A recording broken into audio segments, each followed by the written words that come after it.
Tumakas na tayo, takasan na natin ang mundo. Magtago papalayo sa mas tahimik at payapang mundo.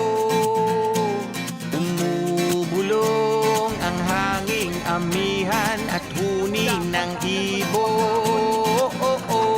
Dumudulog at tinatawag na tayo ng bundok.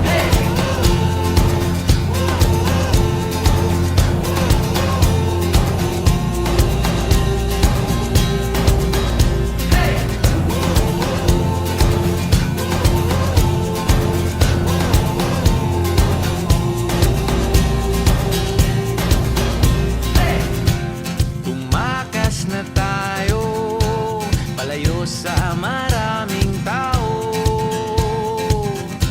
Tumiwalay at magtago sa maingay at malabong mundo. Bumubulong ang hanging habagat at hampas ng alon. Dumudulong at niyayakag na tayo ng karagatan.